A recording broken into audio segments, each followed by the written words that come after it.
no matter, what kind of bike you're riding, what shape and size you are, whatever language you're speaking. It's all about making that cyclist or potential future cyclist feeling like they've come home and making sure they're not intimidated, to make sure that they're not, if they've got a basic, what's maybe a basic question that you're not laughed at, that it's like, let's talk about that, let's help. So it's trying to instill that attitude in the staff. If your bike costs you £10, that doesn't matter. You're still on a bike, still come in, we still want to look after you. You don't have to be on a €10,000 state-of-the-art dressed in pals. It doesn't matter, you're one of us, you're welcome to the community.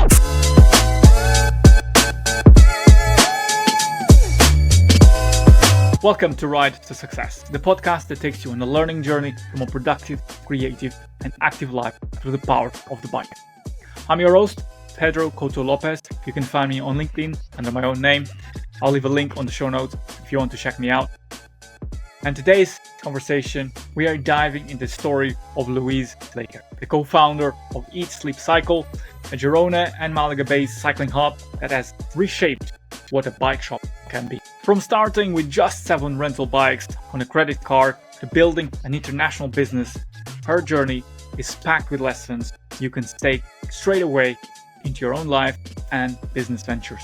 So what's in it for you? If you ever wondered how to turn a passion into a sustainable business, or how to build resilience through crisis, or even how to create a community that thrives, this conversation is for you. You are in the right place. Louise shares not just the wins, but also the pivots, the setbacks, and the mindset that kept Eat Sleep Cycle growing when others faltered. So stick with us until the end of this conversation. I promise you will learn why diversification saved their business, how to design a customer experience that keeps people coming back, and what it takes to lead with authenticity, especially as a woman in a male-dominated industry. So let's get into it. Welcome, Louise, to Ride to Success. It's a pleasure to have you on the podcast. Awesome. It's good to be here, Pedro. Brilliant. I wanted to take this opportunity to get started right at the beginning. Mm-hmm. You are clearly a passionate cyclist. You at the age of 18, you're riding from the UK to Spain in the Santiago Camino, I believe. So you clearly are passionate about cycling and take it to a level that it's some people would consider it very passionate. But I want you to take us to the beginning, kind of the inception of Eat Sleep Cycle. What inspired you and Lee to start Eat Sleep Cycle?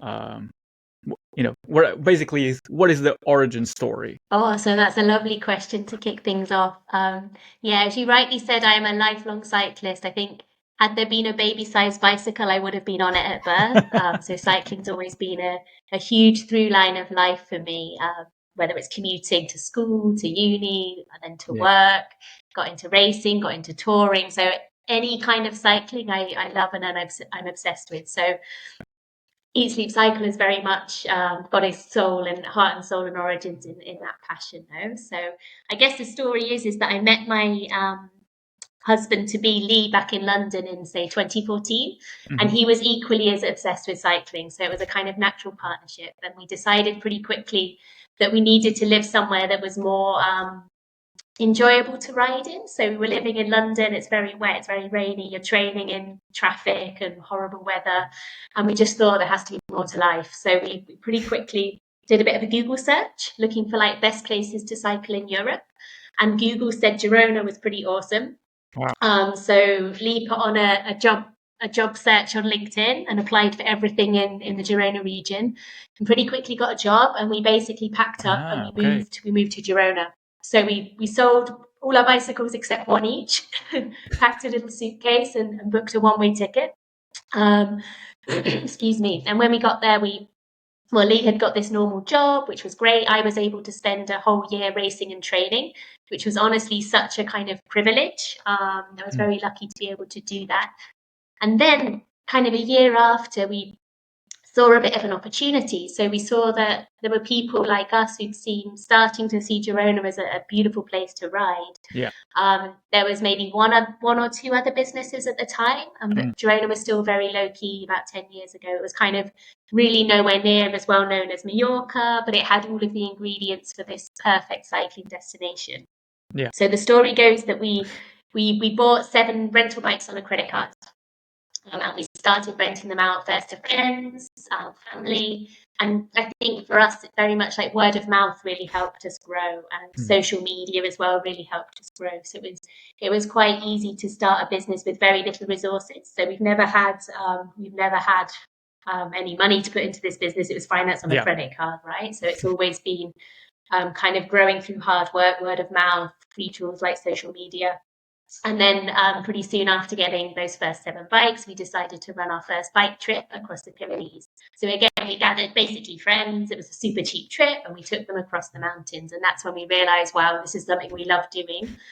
The guests on the tour told us, guys, that was amazing. You should do more of this. So sort of based on that feedback and you know, the fact we were actually really enjoying it, we decided to do more. And that's kind of how Eat Sleep Cycle started. So, yeah, I mean, that's a brilliant story. It kind of shows, all right, I guess the kind of the vision and also the determination that you had in getting started. But, you know, I want to start kind of, you know, kind of dissecting a little bit of that. Because, so when you moved to Girona was already, you know, it's not what is today, but it was already, there was a lot already pro cyclists using it as a base to train. So it was already, as Google pointed out, already on the map as a favored destination for cyclists. And also, when you started Eat Sleep Cycle, there were already businesses operating in Girona that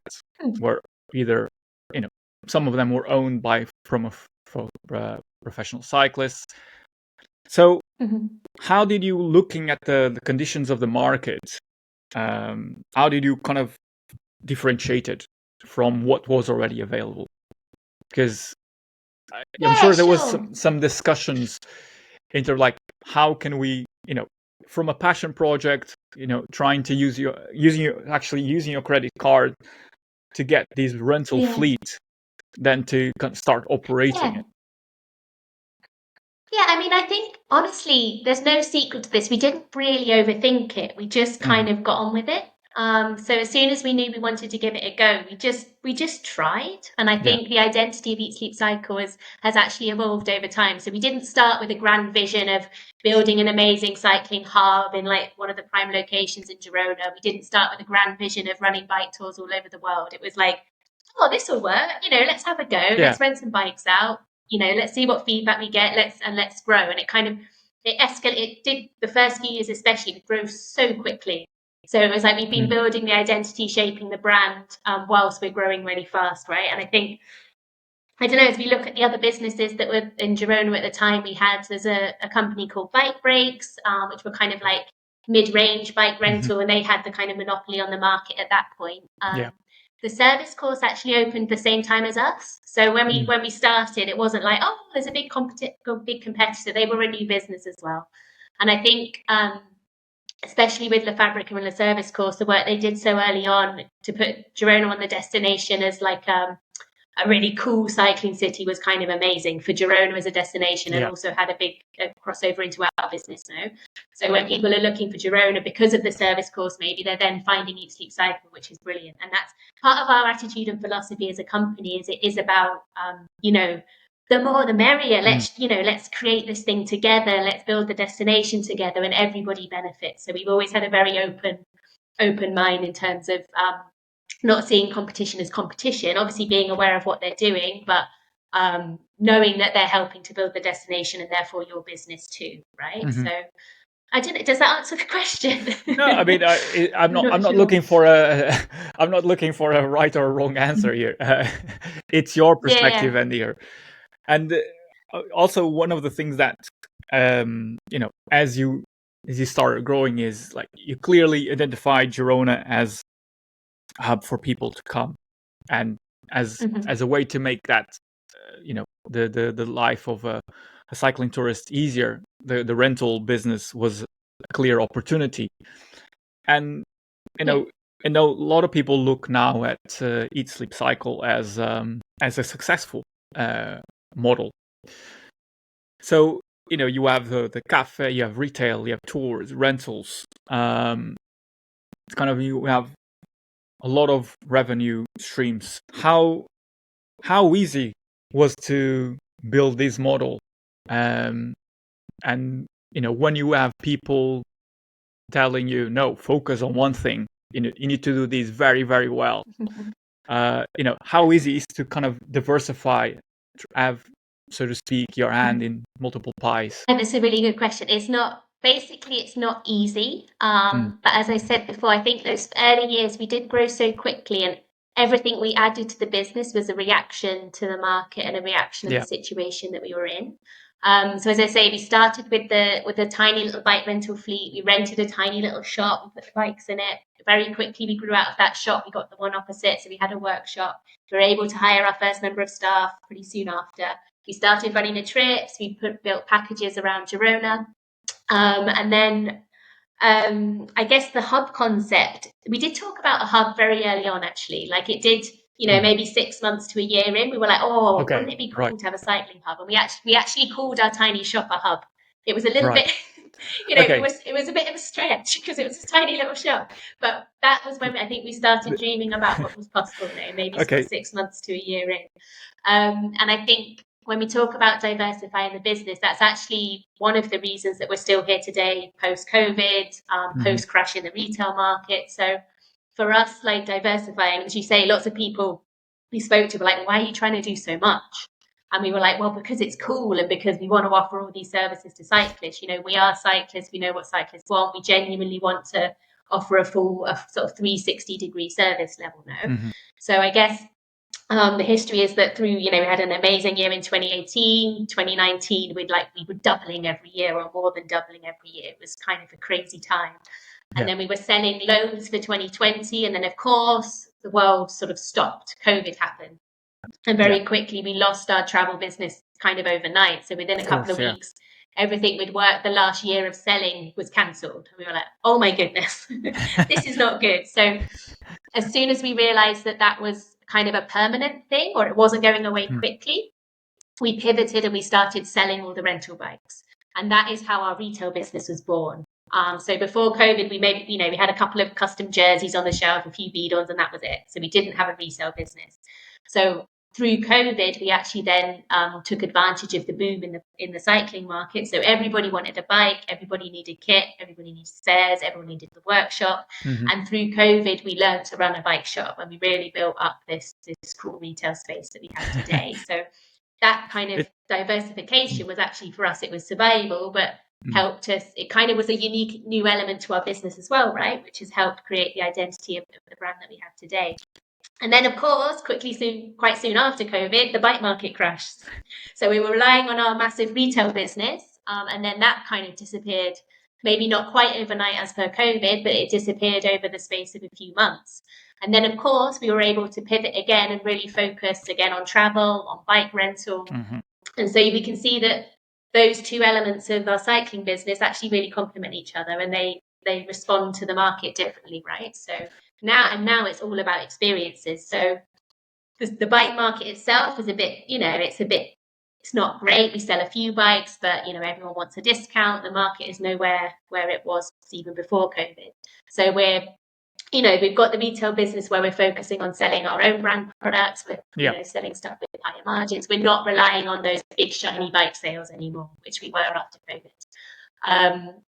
So we're in a good place, and I think it's I guess it's the challenges, like those big disasters, which you could easily just kind of lock the door, give up, go home, get a new job.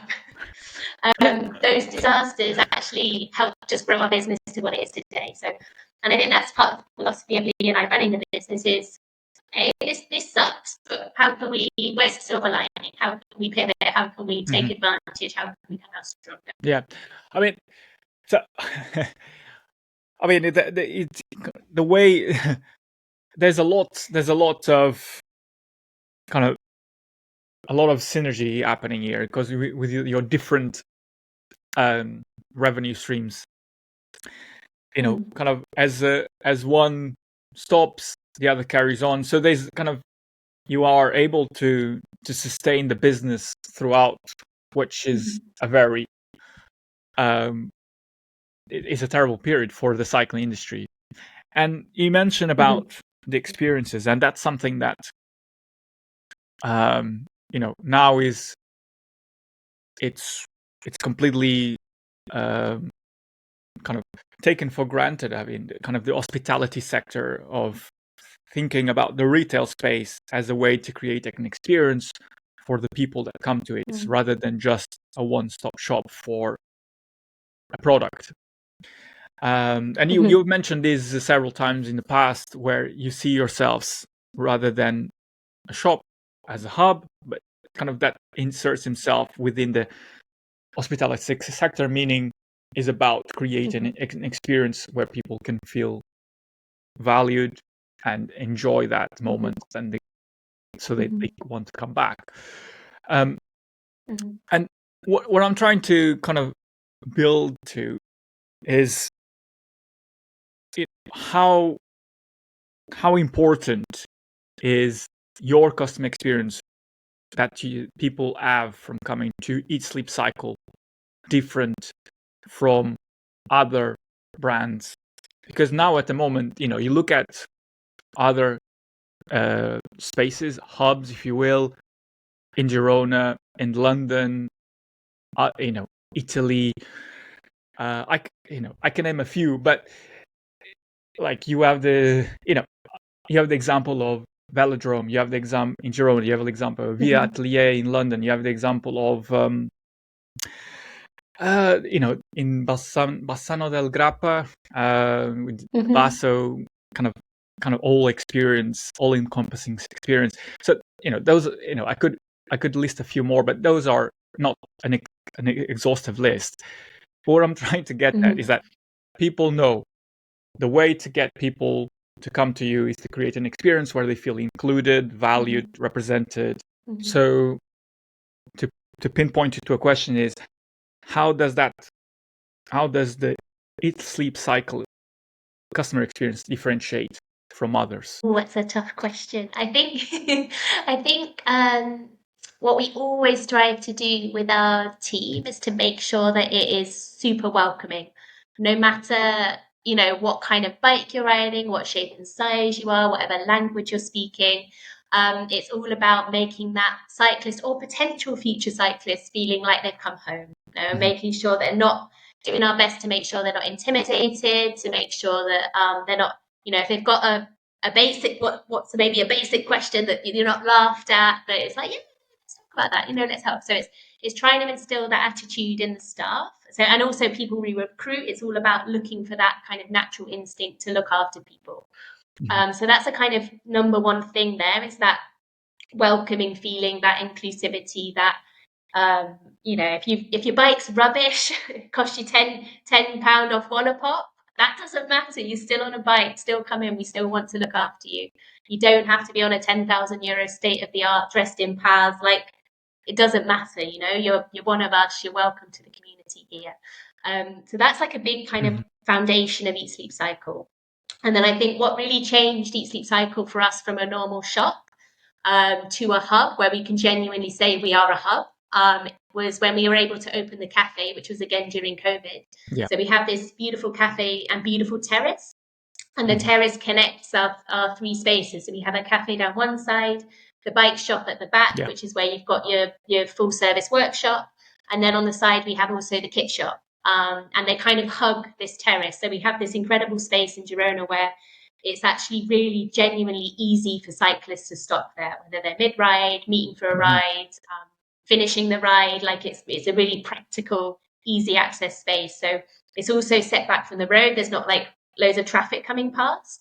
So that's important. you're set back. You're not in that conflict with cars. You're not in the way. You've got your space as a cyclist. So I think before we had that terrace and before we had the three spaces around the terrace, there was always a bit of a conflict with the other businesses because it's like, we've got bikes, we're clumping around in shoes, Exactly, we're a bit awkward. The bikes were block doors of neighbours and we're just in the way. So now we've kind of claimed that space for cyclists. It's now genuinely a space where cyclists can come and not feel like they're in the way. They feel welcome. They feel like, okay, this is our space. This is where we can relax. This is home.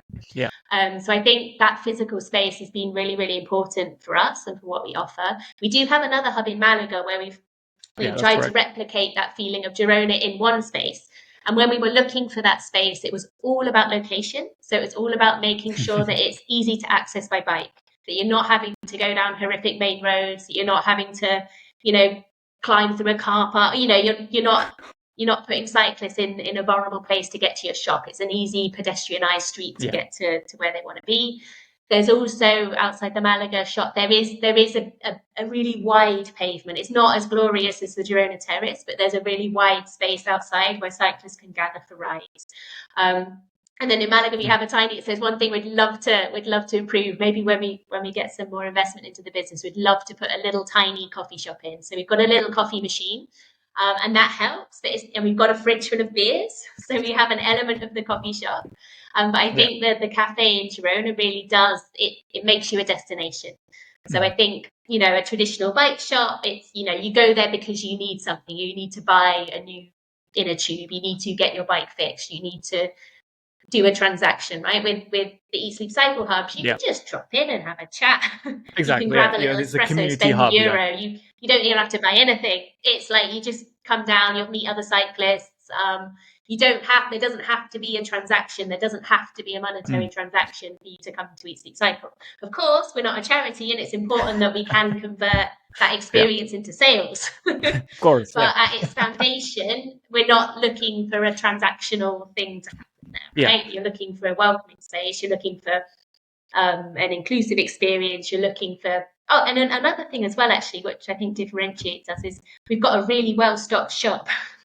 So we have actually got stuff that cyclists need. So maybe you go to these beautiful shops that kind of don't have any stock and they don't actually have what you need as a cyclist to keep you on the road. So our shop, you can find, we've thought about it really carefully in the stuff that we carry. And if we lose a sale because we haven't got something, we take that as a personal offense. We're like, oh my goodness, let's fix this for next time. And that's something that Lee very much looks after, as he manages the retail side of the business. And he is like absolutely every day battling to get the right things in the shop to ensure that we're genuinely useful for cyclists. So I think it's the atmosphere, it's making sure we've got well stocked, it's the location, and it's being able to kind of serve all needs of cyclists. I would say that's what we're aiming for a differentiator. I think that's all very important factors, because it's not easy to put them all together and making sure that it's a great experience across the board with the multiple touch points. So it kind of, I guess it comes down to how well organized you are as an organization, and also what is driving the business, what is the purpose of the business. And I wanted to kind of touch a little bit on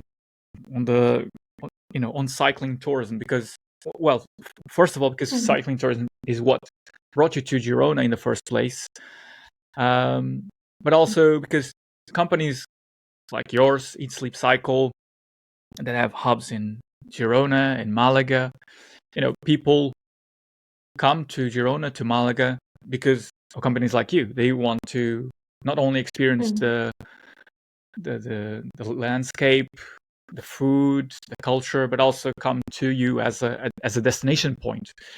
And what I'm interested to see, like in a more of a bigger picture, what role do you see cycling tourism playing in the future of like the local economies, that kind of, as in the case of Girona, in case of of Malaga, what do you see the role of in terms of the local economy? I think, obviously I'm biased, but I think cycling tourism, it has the potential to have a really positive impact on local economies. So I think as well, it's an interesting thing. So the cycling tourism market is growing.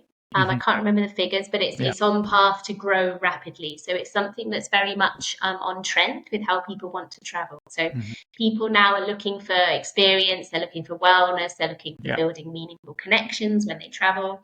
And it's very much, cycling tourism really takes us away from this mass tourism movement, this kind of problem with mass tourism that we're seeing on the news so much. So I think cycling tourism done well can really contribute in a positive way to building destinations in a way that's in tune with local communities and not in conflict with local communities. So I do remember a negative example. I hate talking about negative things, but back a couple of years ago, we had some protests in Girona which was at the time of the anti-mass tourism in Barcelona. We had anti-cycling in Girona. So the group of people that were, but I don't know. Anyway, cycling was seen as a problem in Girona because they were a very visible group of people. We're like dressed differently. We've got these posh bikes, seen as like this elite that were kind of, taking up the local housing, and it was a very tense time, and it was kind of quite stressful. And I was thinking, oh no, I don't want the local population to see cycling as this. That's not what it's about. So we have to be so careful when we grow and when we have success that it's done in a way that's good for local people. No, so I mean, putting that to one side, I think what we try and do when we say, for example, run a tour in a new place or put a hub in a new place is it's all about connecting with small local businesses and helping them to grow with our customers. So when we put together a tour, we're actively avoiding massive hotel chains. We're actively avoiding, big restaurant chains, and we're looking for those tiny little businesses that do things really well. So, and then our goal is with the customer that we bring them in this, it's really helpful for their business. So a nice example is we've been operating in Morocco for, say, 5 years now. Okay. And Leah and I went out before COVID. We rode around, we drove around, we were looking for places to stay, looking for guides, looking to kind of see how on earth you operate a bike tour in Morocco. We met this wonderful guy called Lassen, who owns a small cycling tourism business just out of Marrakesh. And what's happened is so we partner with a tiny little local business who are really great. They're doing an amazing job. They've got lovely people, lovely guides, and they've got the local knowledge. They know where you should stop for a coffee. They know where you need to eat at night. They know where you should sleep and where you shouldn't. They know what local market's good and where you're going to get ripped off. So they really take care of your guests. And what's happened is he's grown his business over the last 5 years, just as we've grown our footprint in Morocco. He's now he's just bought a fleet of bikes, which is so cool and so exciting. And that's the kind of positive impact you want to have. So obviously it's messy, it's complicated, there's not an easy answer here. But I think for me, as we grow, it's all about growing with local businesses, growing with small companies, growing with small little hotels, growing with cool little restaurants, and then being part of their growth, and making sure we're not in the way, making sure we're contributing positively and not kind of overwhelming a place. I mean, and it's it's a very critical part of the tourism industry. You don't want to, and you alluded to the kind of the protests in Spain a few years ago, and to some degree they still happen because of mass tourism. And you need to work with the local communities to make sure that there's a benefit rather than just kind of going there, using the space, and not giving anything back. Exactly. And I wanted to kind of touch a little bit on the has the business has been growing, kind of in the presence in Girona and Malaga. Do you think there has been a shift in the attitude towards your business, towards cyclists in Girona and in Malaga, in either positive or negative throughout almost a decade now. I mean, obviously in Girona, the change has been the most dramatic in terms Hmm. of, I think cycling's genuinely had a big impact on the economy in Girona. So the old town when we moved there 10 years ago was kind of like there are a few nice places. But there's no specialty coffee, right? And now it's like there's Hmm. specialty coffee shops everywhere. Like the old town has changed. So there's been a really visual impact. And a lot of that is cycling tourism because cyclists tend to have money. So they're coming and they're spending money in the destination. So then suddenly someone can open a posh restaurant, you know. So Girona's had the most visible impact. But I think overwhelmingly the people of Girona love cycling too. So we work very closely with the Costa Brava Patronat, the local tourism board. Yeah. And Girona as a destination at a government level is very committed to continuing to promote Girona as a cycling destination. So in that respect, what's happening is actually very aligned with what Girona wants at government level, right? So, and then you also see Girona's got a lot of cyclists who are from Girona, you know, here they're riding, you know, and I think what we try and do with our social rides is really make an effort to, you know, attempt to do the welcome speech in Catalan and English and try and like make sure that we're not just a shop for foreign people, right? So we want our business to be for anyone that rides a bike, back to that point, regardless of language, regardless of where you're from, including local people. Like we really want Eat Sleep Cycle to be for people of Girona as well. And I think we've achieved that. So a big chunk of our customers are Catalans, they are from the city. So, and yes, of course, there's a little group that take issue with it. There's always, you know, when something's successful, there's always a backlash. There's always a group of people that are maybe not so happy with that for whatever reason. But I think as long as, I don't know, as long as we stay aligned with the kind of narrative of the city as a whole and make sure we're doing what we're doing in a responsible way, in a mindful way, you know, making sure that we're communicating in the local language and not just in English, then it's a positive thing, right? And it's always making sure that you're building those connections in the community and in the business that you're operating in, so that it's not just about your business as a standalone thing. No, it's connected, it's contributing, it's feeding other businesses in a positive way. I think in Malaga it's a little bit different. So Malaga is a city that's actually kind of saturated with tourism, but not with cycling tourism. So it's a city that's full of hotels. It's got a lot of tourism, like hen parties and stag do's. Like it's got this kind of nightlife that people go for. So it's in a very, very different place from Girona. And cyclists in Malaga are like this tiny little group. So it's quite cool in a way because it's like you're not, you know, you're not. I don't know, in Girona, you're like, yes, I'm a cyclist. Look how well dressed I am. Look at my nice bike. But in Malaga, no one cares because you're such a tiny part of the city. And that's actually really refreshing. So I think the thing in Malaga, we're talking to the local government there to say, guys, cycling tourism's amazing. Can you help us do more here? So it's very different because Malaga's got kind of, you know, they're able to charge what they want for a hotel room. So the hotels have no incentive to put a bike room in. They're kind of at square one of cycling tourism in the city. And I think we're working really hard to try and get the city on board with cycling tourism in Malaga, because it's actually quite difficult to find a hotel that will take a bike, which is crazy. Really interesting. Because they don't need it, and they haven't got it yet in terms of how valuable cycling tourism can be for the city. So they can swap like 20 like hen and stag do's for one group of cyclists and have the same economic value for the city, and the streets aren't blocked, and you know the people are spending money in restaurants and not at bars. Like you can really change the quality of tourism in a city through cycling. So I think with Malaga, that's our mini mission over time, is to really try and get the destination on board with cycling. And then Girona is all about kind of maybe more moderating and making sure it's, you know, done in the right way. And Malaga it's different. It's exciting though. It's two different challenges.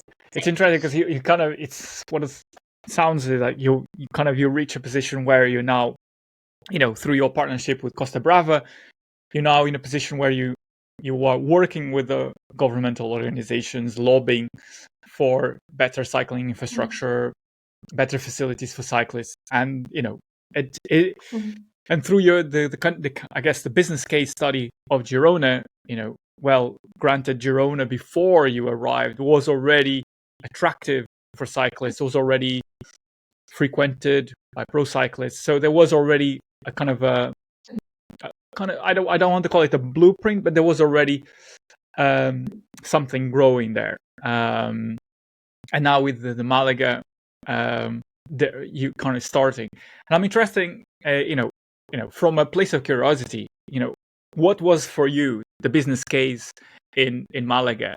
Was it simply a kind of let's open more, let's diversify the business even more?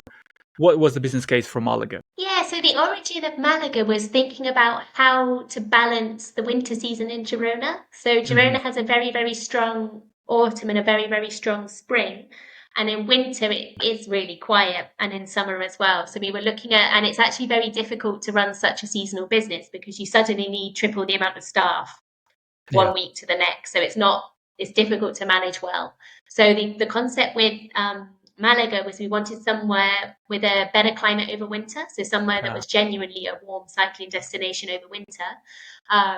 And the ingredients we look for is that it's well connected, so it needs like a good international airport close by, which Malaga ticked the box for. It needs to have really great riding. Let's not forget that. So the city itself needs to be friendly for cyclists. So we did some riding in Málaga to see, gosh, it looks kind of big and scary, but is it actually, good to ride a bike here? And we did some riding. We're like, you know what? It's actually really relaxed. It's Andalusia, right? So once you're on the road in traffic, everything's very chill. So it was. It's still a big city. It's still like it takes longer to get out of than Girona, but it's still, if you ride a bike and you're used to, riding in a bit of traffic, you're gonna find it really absolutely fine. So if you're riding, good airport. What else? Really good climate. So we were looking for those things. So we focused on Andalusia. So we went down to Andalusia. We did a bike trip around it. We stopped in Granada. We went to Seville. Went to Malaga. And I think for us, Malaga kind of won. And we really loved the city. So we really fell in love with it. I think Granada we absolutely loved, but it's very, very cold in winter. So it's that altitude, Sierra Nevada mountains. It didn't actually fulfill what we were looking for, which was a warm winter. So Malaga down on the coast kind of ticked all the boxes. And that was it really. So we looked for a cool shop. Originally we were going to do a pop-up to test it. But of course, we got a bit excited as what happens when Lee and I go and do something together. We got a bit excited. We found this amazing unit. We're like, oh my gosh, it's massive. Like, let's go for it. So year one of a new business, like it's all about trying to get to that break-even point as quickly as you can. So year one, inevitably you lose money, but you're letting people know. So Malaga, yes, there's a couple of other bike rental businesses, but it's not a cycling destination yet, right? So it hasn't got the reputation that Girona's got, or like Calpe or Mallorca. It's, we're doing all the work to try and put this thing on the map. So year one was tricky, but by year two, it was actually becoming really, really popular. So everyone that's rented with us in Girona was coming down to Malaga, plus new people as well. And I think what we found with Malaga is it's so easy to get to that people from like the UK are jumping on a flight and coming for the weekend, and then they're going home again. So it's like we've got this really nice kind of rotating community. There's lots of local riders as well that live in Malaga that come on the social rides and support the shop. So it was a bit of a gamble, but it's paying off. And I think because it genuinely is a good place to ride, that's the foundation, right? So we're always thinking, would it work in a massive city? I mean, yes, retail would probably be easier. But I think for us, like there has to be a strong tourism element for bike rental to work. And for the tours as well to work. So what we also saw in Andalusia is that when we opened a new hub there, that our sales of tours in the region went up as well. So we've been operating in Andalusia since like 2018, but are really kind of just bits and pieces. And then now we've got the hub, we've got a consistent sales all year round of the cycling tours. So it's been really nice because we proved the model works in another place. And that the piece with Malaga is proving that it can work outside of Girona, proving that it can work without being in the cycling capital of Europe. And then really now it's looking for that next destination that's got those magic ingredients. Now we've got the business model kind of really nailed. Yeah, it sounds like you have refined the kind of the characteristics of what the place needs to have, or the potential that needs to have for kind of the business to thrive there as well. But notwithstanding that, the fact that you also need to put a lot of effort, a lot of money into making sure that people know about it, people get there, and promote, lobbying government as well to 100%. create better infrastructure. Exactly. And I think probably laugh at this, but when we opened Malaga, we didn't do any Google ads for bike hire, which was probably a big error. So that when we've got like our next new destination, as soon as we've got 100% confirmation, we're starting advertising. Like you need to put a bit of front investment. It doesn't have to be a lot, but you need to do something because people kind of plan.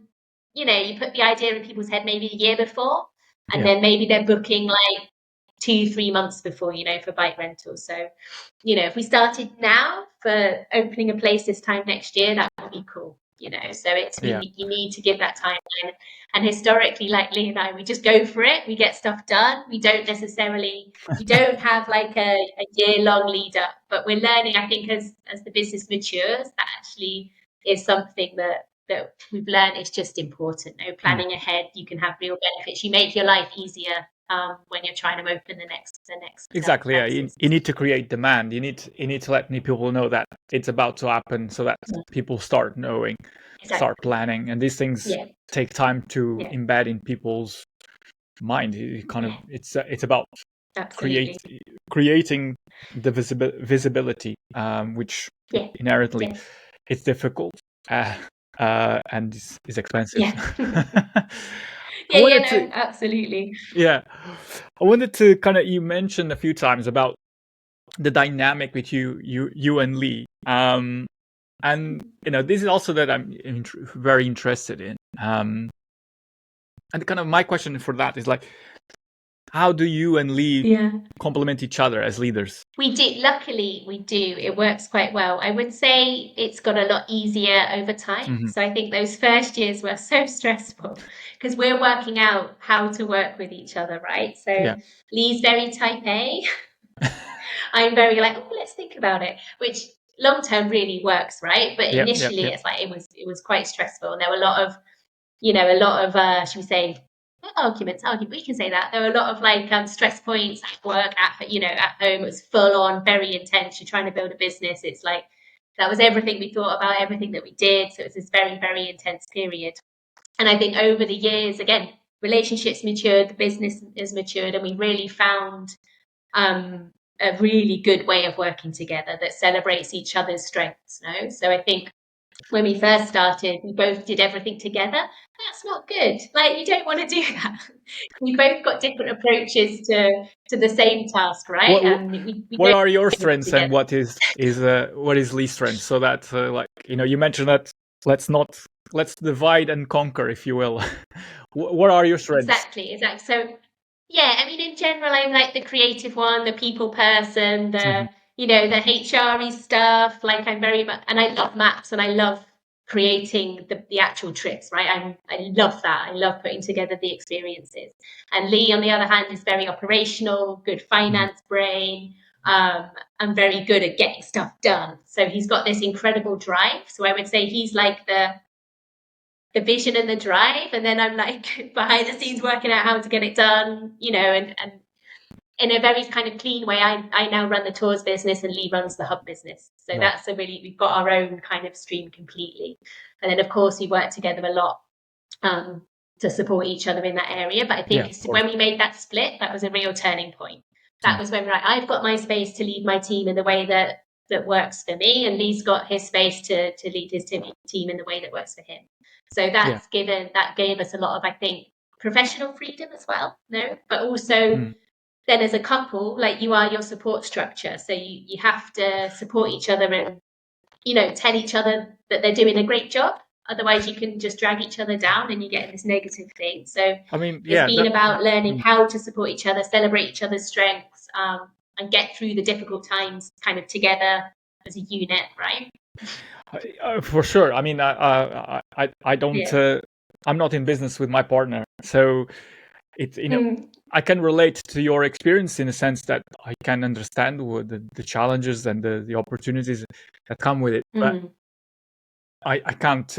I don't have that experience. And what is interesting for me is that as you are as a duo, you kind of you live and breathe the business. And now, kind of in a personal note, how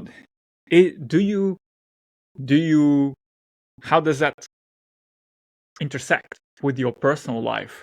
Because is that so ingrained that there's no difference?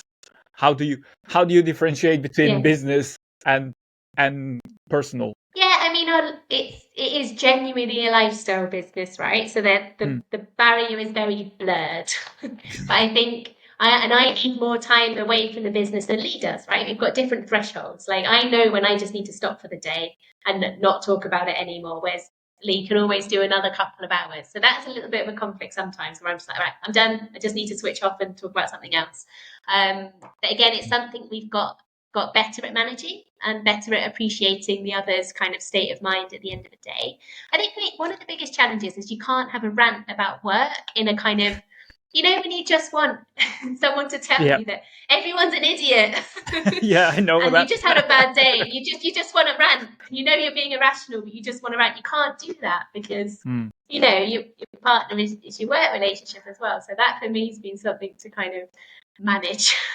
Very But I think, interesting. and it's all about, I think a big transition has been for both of us, like not just working for the end goal, not just working for the big vision, and like recognizing that right now, this day is your life. Like this might be as good as it gets. So let's enjoy it. Let's, every day, like celebrate the mini wins, like very good, appreciate where you've got to, not just focus on where you want to be in 5 years. What's next? What's next? I think, especially Lee initially was very much like, would never stop and celebrate, ever. It would always be like, it was the big thing you have been working towards for months. It's done immediately. It's like, right, okay, but we're not doing this yet. And I find that very frustrating because I'm like, we just did this amazing thing. Can we just stop and go and just give ourselves a bit of a break? So I think it's over the years, again, we're getting much better at that and getting much better at making sure that, we're enjoying life and not just work all the time. I mean, we both love our work, so that obviously helps. Like we genuinely enjoy our day to day, but of course there are massively stressful days. So it's about trying to come home and say, okay, that was stressful. Tomorrow's another day. And I think in business as well, things change so quickly. You can have the worst kind of day, the worst news, like one day, and then the next day you're like, oh, something else happens. And you're like, oh, that's fixed now. Yeah, for sure. So it's when there is a big challenge, knowing that it's a big challenge right now. And, we've got all these options to try and fix this big challenge. And then inevitably, you find a solution and you work through it. So, but yeah, it's a challenge. But I think as long as it's one that we both enjoy and that, you're learning from, you're growing every day. I think there's no day that's boring. There's no day where you don't learn something new. And that is awesome. Yeah. That's kind of really refreshing and motivating. I think what what you just described in your experience is like it speaks volumes about the importance of like sharing and highlighting the small victories the day and enjoying that process rather than the destination. If you're just focusing on what's next, you're completely forgetting what you're doing and you're just focusing on something else that it's down in the future, but you forget about the present. And especially for kind of a dynamic where both of you leading the business, the intersection between business and personal life, I imagine, needs to be very balanced. Otherwise, one or the other will suffer massively. Exactly, 100%. Yeah. And I wanted to also kind of, touch upon something that I think is quite critical in the cycle industry because, this question comes from a place of curiosity.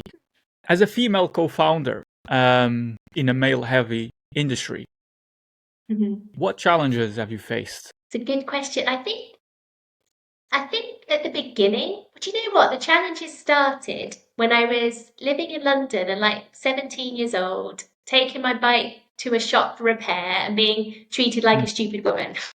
So immediately you're like, I don't fit here and that sucks. So it's always been, I mean, things are so much better now. Like there's a lot, and especially in Girona, there's women everywhere on bikes. So I think here you don't feel that it's odd that you're a woman riding in Girona because it's kind of 50-50, which is incredible. But you still have that sense, okay, that's not normal outside this bubble that we're in Girona, right? So I think, and again, as a business owner and a founder, so especially like not so much now, but especially in the early days, I looked like I was about 12. So we started the business when I was 24.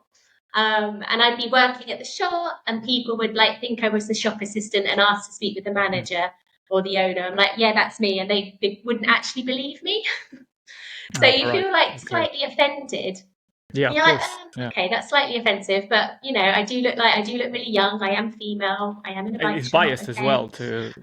But it's something that is really less of an issue now. I think as I'm 10 years older now, right? I'm 35 now. So people now, I feel like people see me as a legitimate owner now as maybe before they didn't. Mm. So that helps. And I think I've started doing YouTube videos recently, Yes. and I found that that's really changed how people look at me when I'm at the Girona hub, because people actually recognize me from YouTube, so they know I'm the owner straight away, right? So before that, they Yeah. don't know, they assume you're not. Because I'm quite small as well, so I'm 5 foot nothing. So I'm like this small woman in this like world of big cyclists, and I think that's been my main thing, is just people not believing that I'm the owner of the business. But as soon as I have a sensible conversation with someone, they say, "Oh yeah, okay, you know what you're doing." But the perception is you don't know what you're doing. You're a woman. You don't know bikes. And I Yeah. guess through COVID, I was selling bikes in the shop. And again, as a woman trying to sell bikes, you have this immediate barrier of like these men thinking you don't know what you're talking about. I've been Yeah. riding bikes for 30 years now, right? And they think that you don't know what you're talking about. They've started last year, but their knowledge, they assume that you don't know. This is generalizing. There's obviously but Yeah. it is kind of like it's a fair generalization though. It's a fair generalization. There's obviously like lovely people that Yeah. see But beyond gender and I'm sure. see I'm your sure that experience, but a it's lot not of normal. women listening to this conversation, they. I don't want to generalize because I'm not. I'm not in your shoes or in anyone's shoes. I can only speak to my experience. But looking at how society is, the stereotypes and the bias that are continually just carried on, and if you don't understand that, or if you don't train yourself to understand the bias that you have, because everyone has a bias, you just have to be aware of it. But if you're not Yeah, aware, then you just continually just carrying on, and that experience is unfortunate. But through speaking with other guests in the podcast, they tell me of similar experiences, and that's why I think it's important to have this conversation, because it raises the topic of that we need to have a better understanding of where we're yeah, coming from and fight the inequities that exist in the cycling industry. yeah, So to raise yeah. the profile of I think so. female leaders and female Yeah, cyclists, um, yeah. because it's No, and important I to have think Pedro, bring it's to the like conversation. become. Yeah, and I think honestly, starting this YouTube channel for Eat Sleep Cycle and being the face of Eat Sleep Cycle, sort of Mm. publicly, and that's really kind of helped. And I feel like that's now actually becoming a bit of a responsibility as a female leader of a business in the cycling industry to get out there and put your faces present, make it normal for a woman Mhm. to be leading a cycling business, you know. And I read a lovely story of like there was a lady on the terrace who kind of flagged me down and said, "Hi, Louise, I watched your video," and her feedback was like, you made me believe that it was okay to come, that I would fit in, that I would make the ride, that I can do it, so Mm. that was so exciting. That was such a kind of privilege to hear that. Brilliant. And I think it's very easy as well to hide away in the background, not and just get your work done. But it's as the business grows as well, it's more and more important just to get out there and be a voice in that world now. So that's what I'm trying to do, that more consciously Yeah. now, because I think it has a positive Yeah. impact. I think one of the things as well with I think that looking from a business perspective, and then is there's facts, there's research that proves that having more diverse leadership, more women on the board level, at executive level, increases the profit of organization, makes the organization more profitable. There is different figures, but we're looking at in the region of 15 to 30% more profitable compared to businesses that are just operated by male So Wow. it's Yeah. and you know that's also, and then when you add people from different ethnic backgrounds, from different races, that figure Mhm. increases even further, because you are bringing different Awesome. narratives, you're bringing different experiences, and then because if you only have a group of male at the table, they speak to their experiences though, so they, you know, it's easy to forget about Yeah. other people's Yeah. needs, other people's perspectives. But that's that. I think that's perhaps one of the contributing factor for the success of each sleep cycle. That having yourself and Lee, you know, working together. You for Mhm. now being the face of the kind of the brand, the YouTube. You know, it creates that approachable tone. It creates Mhm. um, an identity that people want to be associated with. And also the Mhm. fact that Mhm. um, I think when looking at the research, uh, when one of the main barriers is, I think, is from what I stand, and correct me if I'm wrong, is that when women see themselves that they can feel safe, can trust, and that they know that a place will welcome them, they will come, and that's, you know, what you're creating Mhm. is Mhm. showing that. Because Yeah. it's not the Game case for changer. every business, you know. Um, and that, Yeah, no, and we have to be mhm, so mindful. So at the moment, the vast majority, well, all the staff in Malaga are men. mhm, And we have like, well, no, we have a few female members of staff in the Girona hub. And I'm really mindful of that, like trying to make sure that we've got women on the checkout, women giving advice. So there's a lot of like positive discrimination going on when we recruit to try and address that balance, right? So it's yeah, something we're really mindful of. mhm, And I looked around me like a couple of years ago in our tours office, and I was the only woman. I was like, this is not okay. yeah, But it's like obviously your recruitment pool in the cycling world, like because cycling's what 70% men, 30% women still.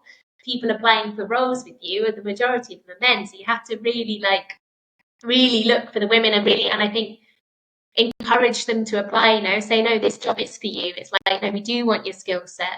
So my tours office now is majority female, which is awesome. But it's something that you have to work at over time, right? And you have to be really mindful of it because it's so easy just to recruit guys because they're from yeah, that world. It's like the easy win. mhm, for sure, for sure. I mean, yeah, recruitment plays a big part in Mm. reaching gender parity, uh, Mm. fighting the inequities that exist in the cycle industry. Because, like, you know, So, there's a recent survey from the British Bicycling Association, the UK, mentioned that 71% of women, sorry, 70% of women working in the cycle industry were considering leaving due to several reasons. mm. Some of them were harassment, some of them were not being taken seriously. So it's, you know, Yeah, retention and recruitment is a key driver in yeah, making sure that more yeah. women come to the cycling industry, work in the businesses like yours, and feel Mm-hmm. welcomed.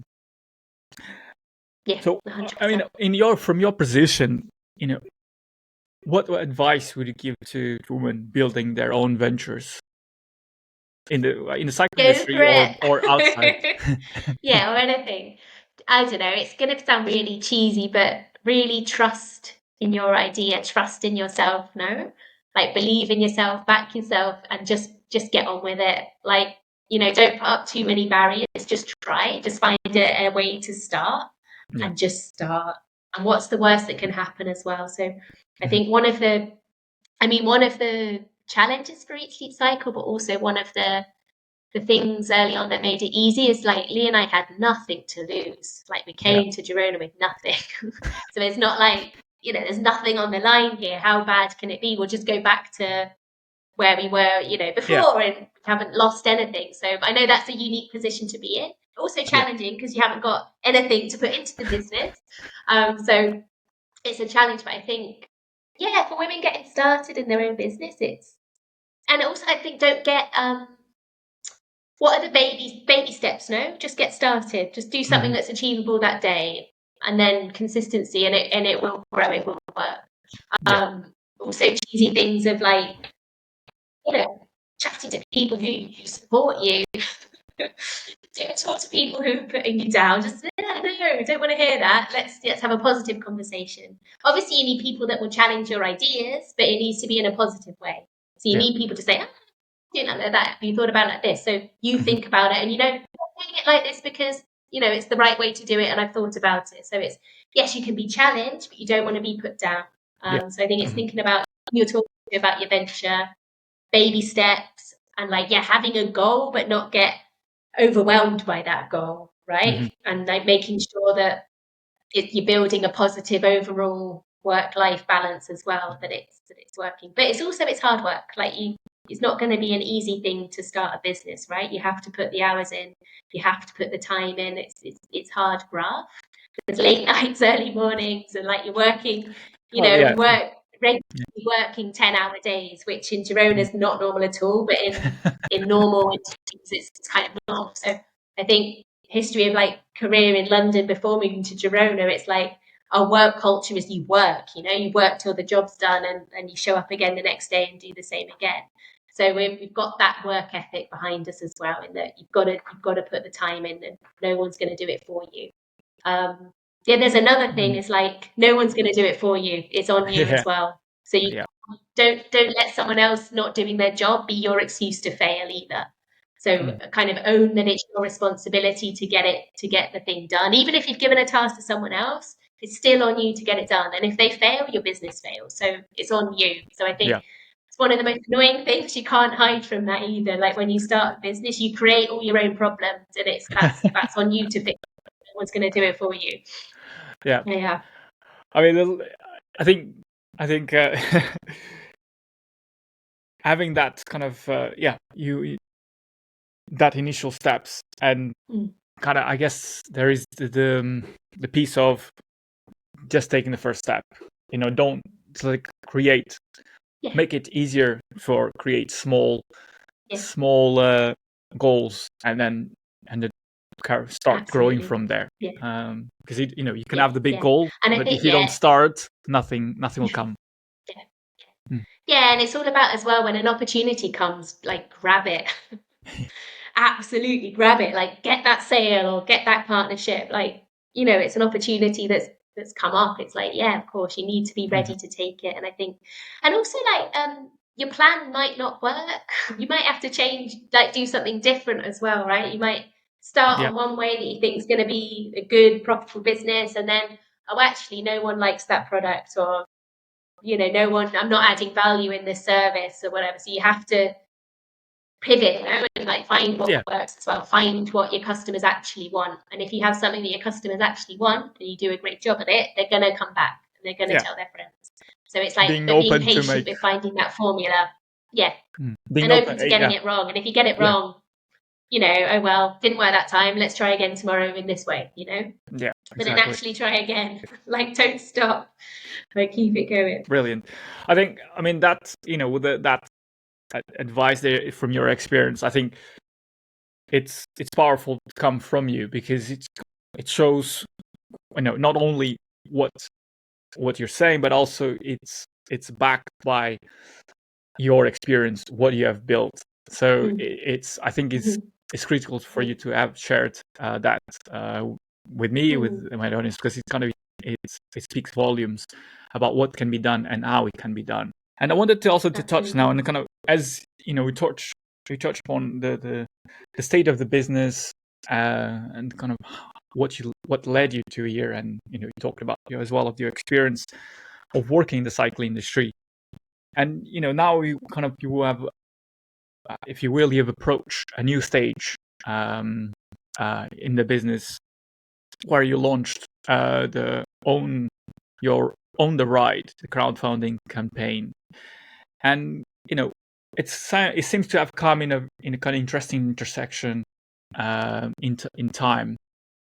And kind of I wanted to ask, why now? Why did you decide to launch a crowdfunding campaign now, and what does that mean for the business? Yeah, cool. It's a lovely question. So I think it comes back to the opportunity being now, and we want to grab it. So I think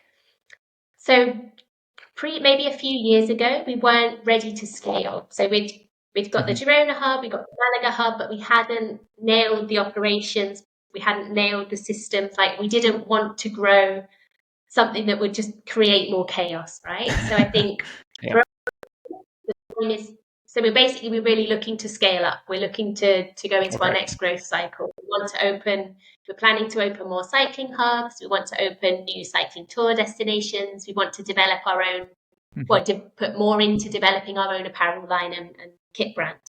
So there's these 3 business streams that we know work now. Like, we've proven that they work, we've proven there's a market for them, and we know how to do it. So for us as a business, we're 10 years in. We've been through all kinds of chaos, and we've really refined our business model. And we've also got very loyal customers who we know will follow where we go, right? So we've got this market that's kind of ready to go. So for us, the blocker is we don't have enough capital in the business to follow the dreams, to get to the next stage of growth that we want to. I think so. For us as a business, it's like perfect timing to grow because we know what we're doing. We've got a great team in place. We've got the model.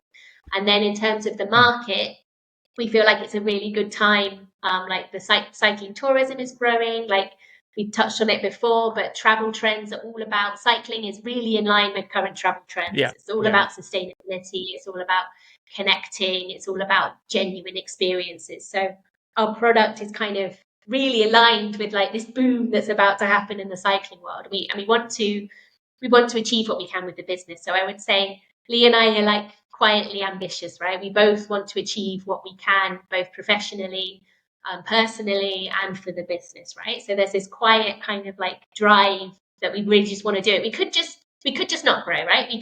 We built a solid business, we can tick over, we make money every year, and it can just kind of tick over, brilliant. But I think Lee and I would stagnate, the business would stagnate. We want to grow, we want to take on the next challenge. And to do that, we need to get some more money into the business, we need more capital. And the idea of the Own the Ride campaign is to offer that to our cycling community. So we've talked about East of Cycling. It's always been about community. It's always been about getting people involved, getting people riding together. And what better fit than to go with crowdfunding and open it up to the cycling community to own a piece of Eat Sleep Cycle. So to join Lee and I as co-owners, really be part of that journey. And for us, like, post crowdfunding, we'll also have this really engaged community of people. So they own a piece of the business. How powerful is that? So we'll have people that we can, bounce ideas off or get feedback from. And guess what? I reckon everyone's going to come to the next new hub opening and support that new business opening. So it feels like right time for the business, right time for the market, and a really great way to re-engage, well, not re-engage, we're engaged, but engage with the community, offer them to be a part of the company to get us to the next kind of phase of growth. So that's the concept. I think it's a very good way of engaging like the current community you have, kind of make them into almost brand ambassadors. You have now people that are invested in seeing you succeed, are invested in helping you grow, and then so exactly. That's a huge benefit, and it's also kind of through through seeing other businesses that have given shares to their employees, so they own a piece of the business. It shows that work productivity, shows that the community aspect helps the business make more profits because everyone is in it together rather than just being rather than having a different relationship with the and that's kind of, I think that is a great way to mobilize already the people that really believe in what you're doing and kind of become brand advocates. I wanted to we go for it. No, just a little side note. We ran a crowd, what's it called? Not crowdfunding. It wasn't crowdfunding with equity, but a rewards-based crowdfunding to open our cafe. So we tested this format before, but it wasn't equity. It was like pre-buying cycling jerseys, cycling tours, etc. Okay. And we raised 30,000 euros to help open the Wow. cafe. So we've tested this kind of crowdfunding formula. Now the goal is much more ambitious, right? And it's equity. It's not stuff that we're selling.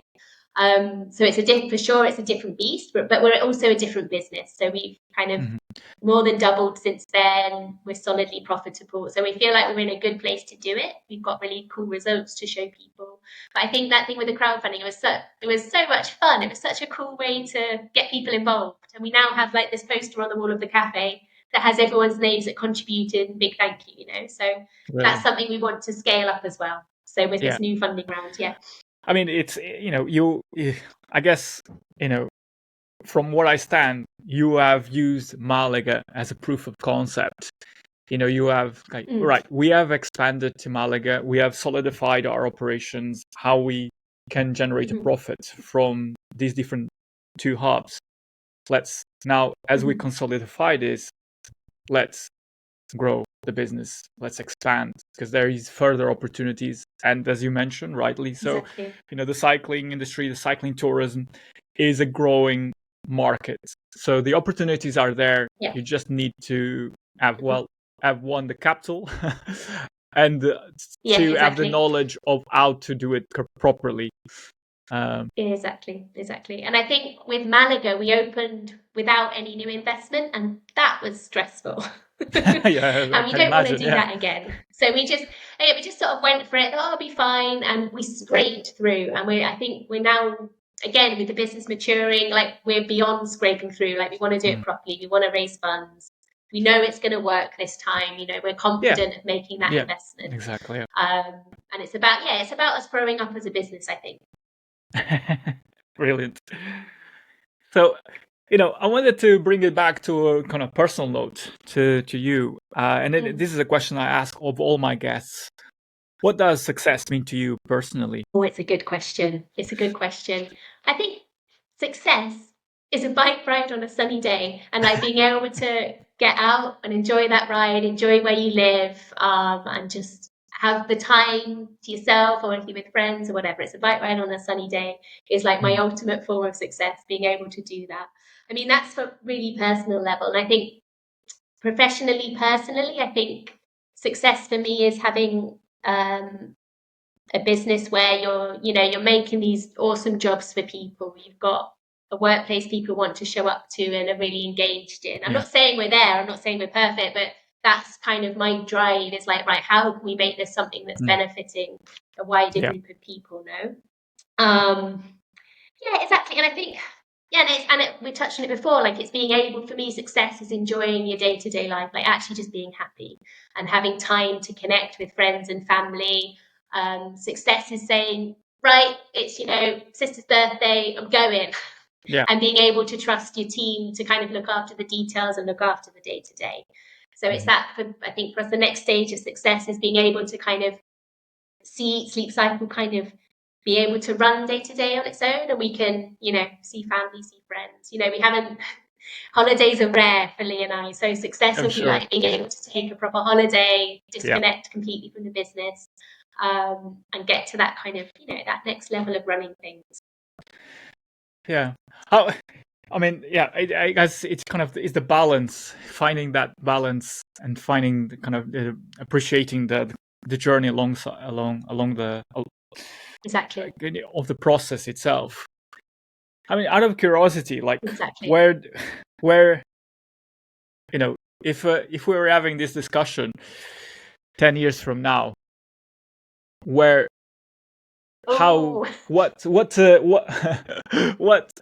where would you be standing? How would the business look like? 10 years.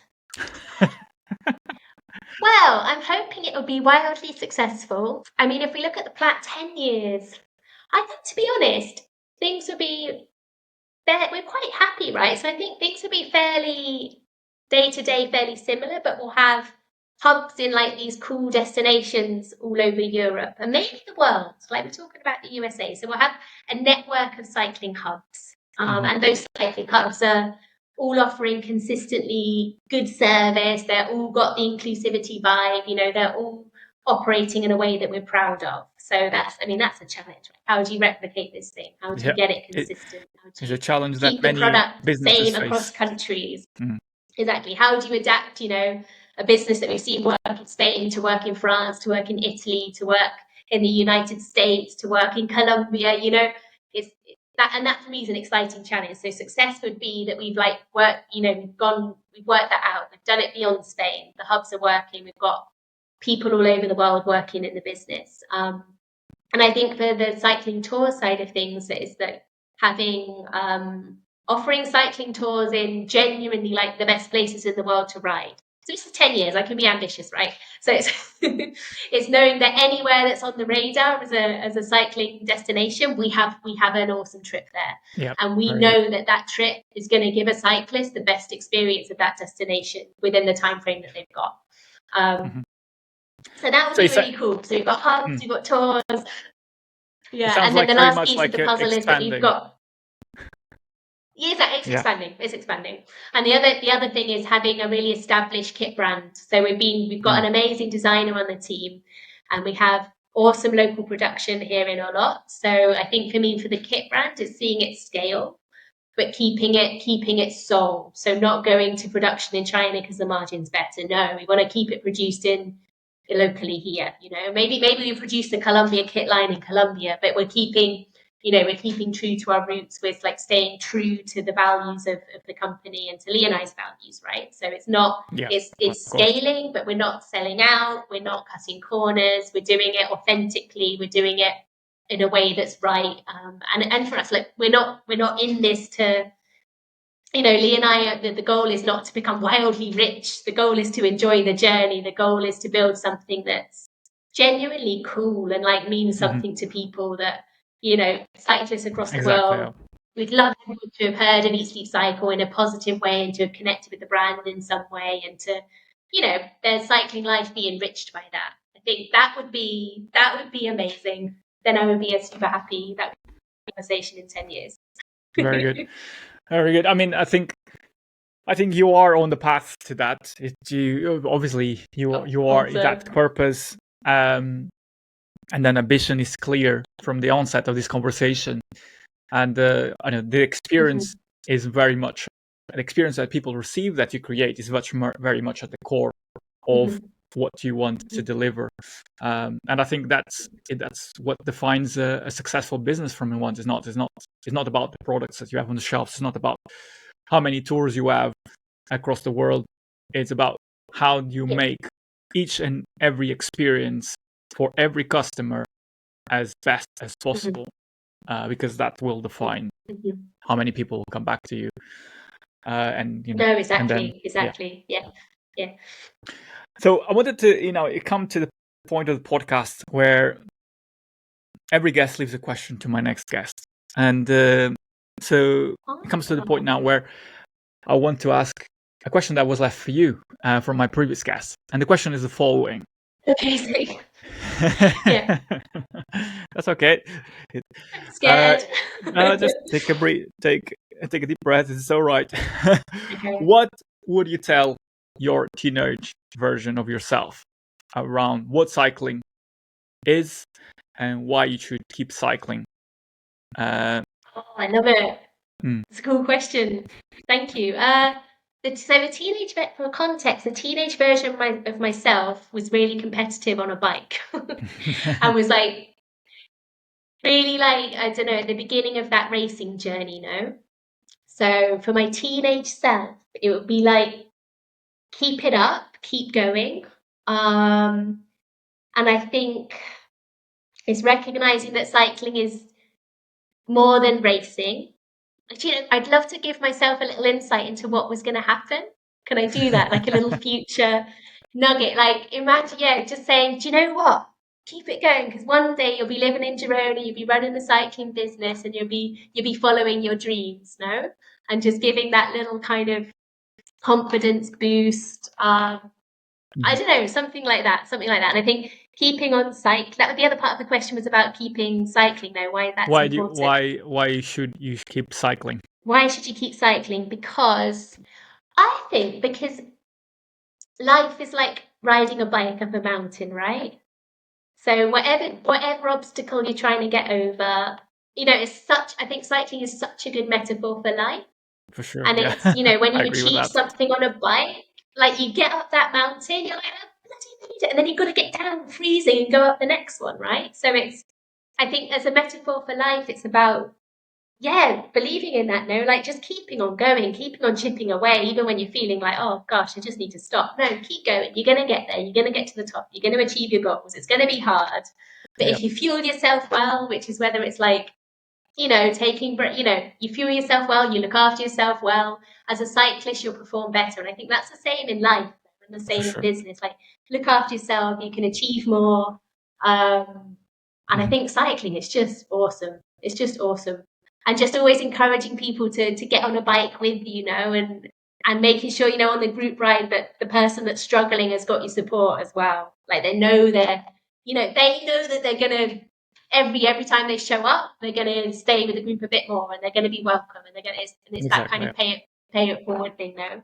So I was always struggling off the back when I was a teenager, and but I think that's So in the UK, I was part of this local cycling club. It's a load of old men. And they were and I was like this young girl, and they were so kind of welcoming and showing you how to ride, and it was a really beautiful experience. And I think that's kind of the core of why you believe in the cycling community so much as well. So you've seen that, as a beginner rider, you're looked after. People, when they see that you love riding, they bring you into the fold, and that's our responsibility as cyclists now, is to look out for each other, and support people through their first rides and help them get hooked, and don't put them off, don't intimidate them. And then, they'll go off and be the world champion. You never know. But it's making sure that you're with that person. And you never know. That can happen. Yeah, you never know. It's like, but as you're rightly pointing out, is that you need to be welcoming. Because you are inspiring the next generation. You are opening new doors, and cycling can give you so much back. It can, many facets of cycling apply to life, the discomfort, but pushing through it with with a goal, but also enjoying the journey. There's a lot that can be taken from what it means to ride a bike, and I think primarily is opening those doors and making sure that cycling is not the reserve of a few, but of many. 100%. It's not this elitist thing that you need to be a rich person for. It's like, no, you can, make it accessible. Like it's, there's ways, so open the doors, not close them. Yeah. Brilliant. Awesome. So I guess is the point where it's up to you to leave a question to my next guest. What question would you like to leave to my next guest? Who's your next guest? Do we get to know? We don't know who the next guest is. No, you don't. Gosh, it's really hard. I'm on the spot. Okay. The next guest would be, I don't know, what's the one thing you would, if you had a magic wand, what's the one thing that you would change in the cycling industry to make it more inclusive for people? Brilliant. That's a very good question. That's a brilliant question. It's a question that many people, including myself, kind of debate on a day-to-day basis. I'm sure that a lot of people listening to this conversation will have an immediate answer to that question. I'd love to hear. I'd love to. I'll leave it to the people listening. If you have an answer, drop down on the comments. If you're watching on YouTube, or just write a review on other podcast platforms. It's such a brilliant question. And with that, I want to kind of close this conversation by thanking you, Louise, for your honesty, openness, and also just the excitement is palpable, is infectious, and that's that also it shows in how you carry yourself, and now the brand Eat Sleep Cycle is shown. So thank you very much for being on the Right to Success podcast. No, thank you so much for having me. It's so energizing to have this conversation and to reflect on your very, very cool questions. So no, thank you for the opportunity. It's always great to chat about cycling and an Eat Sleep Cycle. So thank you. If this conversation got you thinking about how cycling can shape your mindset, for your business journey. I'd love for you to share this episode with 2 friends who would be inspired by Louise's story and that of Eat Sleep Cycle. And if you haven't done so, follow, subscribe wherever you listen to this episode. That way you'll never miss the next Ride to Success podcast episode. And make sure to check out Own Your Ride crowdfunding campaign by Eat Sleep Cycle so you can check how you can also contribute to a successful business. And before you go, I want to leave you with this invitation. Think about one small step you can take today, just as Louise did in those early days, that brings you closer to your own vision. It doesn't need to be big, you just need to start. Thanks for listening or watching. I can't wait to have you here for the next episode. Until then, Ride to Success.